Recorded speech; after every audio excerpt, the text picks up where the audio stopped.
తిరుమల పాపనాశనం dam లో boating నిర్వహించేందుకు అధికారులు ఏర్పాట్లు చేస్తున్నారు. ప్రస్తుతం ట్రయల్ రన్ నిర్వహించారు. ట్రయల్ రన్ నిర్వహించిన తర్వాత ఇంకా ఎటువంటి చర్యలు చేపట్టాలనే విషయమై చర్చించనున్నారు. పాపనాశనం డ్యామ్ లో ఏర్పాటు చేయనున్న బోటింగ్ ప్రోగ్రామ్ ను డిప్యూటీ సీఎం పవన్ చేతుల మీదుగా ప్రారంభించే అవకాశం ఉన్నట్లు తెలుస్తోంది.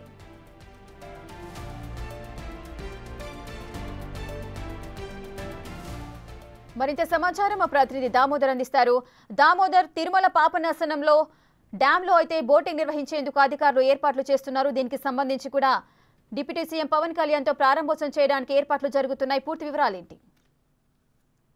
రేఖ, తిరుమల శ్రీవారి ఆలయానికి సంబంధించి టీటీడీ నిధులతో 4 రిజర్వాయర్లు భక్తుల తాగునీటి కోసం తిరుమల శ్రీవారి దర్శనానికి వచ్చే భక్తుల అవసరాల కోసం డ్యాముల నిర్మాణం కొనసాగింది. అయితే పాపనాశనంకి సంబంధించిన డ్యాము ఫారెస్ట్ శాఖ అధీనంలో ఉండడం వల్ల ఫారెస్ట్ శాఖ అధికారులు ఇష్టానుసారం వ్యవహరిస్తున్నారని అర్థమవుతుంది. తాజాగా ఏదైతే ఈ రోజు 11 గంటల సమయంలో బోటింగ్ ను ఏర్పాటు చేశారు. త్వరలో ఇక్కడ బోటింగ్ ను వచ్చే భక్తులకు ఏర్పాటు చేస్తామంటూ మాట్లాడుకున్న నేపథ్యం, త్వరలో డిప్యూటీ సీఎం రాష్ట్ర అటవీ శాఖ మంత్రి అయిన పవన్ కళ్యాణ్ ద్వారా ఇక్కడ బోటింగ్ ప్రక్రియను ప్రారంభిస్తామంటూ కూడా చెప్పినట్లు తెలుస్తుంది. అయితే ఈ విషయం మీద స్థానికంగా ఉన్న భక్తులు తీవ్ర ఆగ్రహం వ్యక్తం చేస్తున్నారు. ముఖ్యంగా తాగునీటి అవసరాల కోసం పాప వినాశనంలో బోటింగ్ ఏర్పాటు చేస్తే డ్యామ్ ను నిర్మిస్తే వాటిని తాగునీటి అవసరాల కోసం ఉంచకుండా కేవలం ఈ బోటింగ్ ఏర్పాటు చేయడం ఎంతవరకు సమంజసం అని ప్రశ్నిస్తున్నారు. ఇప్పటికే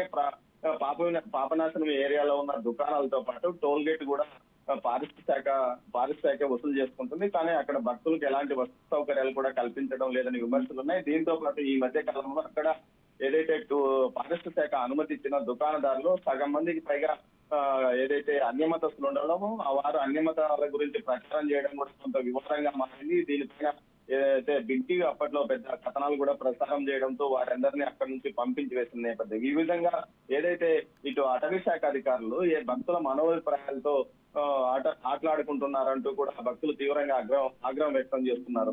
ఏదైతే ప్రముఖ ఆధ్యాత్మిక కేంద్రం హిందువులు, ప్రపంచంలో ఉండే హిందువులంతా ఇక్కడికి వచ్చి ప్రశాంతంగా దేవుని దర్శించుకోవాలనుకున్న చోట ఈ విధంగా టూరిస్ట్ స్పాట్ గా దీన్ని మారుస్తారా అంటూ కూడా ఆగ్రహం వ్యక్తం చేస్తున్నారు.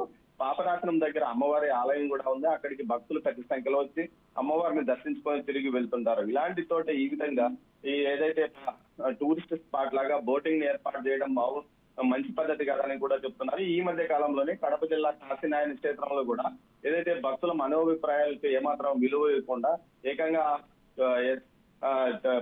రిజర్వ్ ఫారెస్ట్ పరిధిలోనూ అది టైగర్ జోన్ పరిధిలోనూ ఉన్నాయంటూ కాశీనాయన స్వామికి సంబంధించిన అన్నదాన సత్రాలను కూల్చివేయడము, ఆ తర్వాత అది పెద్ద ఎత్తున రాష్ట్ర వ్యాప్తంగా వివాదం కావడం కూడా జరిగింది. చివరికి మంత్రి లోకేష్ కేంద్ర ప్రభుత్వంతో మాట్లాడి అది 12 ఎకరాలను తిరిగి ఏదైతే కాశీనాయన క్షేత్రానికి అప్పగించడమే కాకుండా కూలగొట్టిన భవనాలను తాను సొంతంగా నిర్మిస్తానంటూ ముందుకు వచ్చాడు.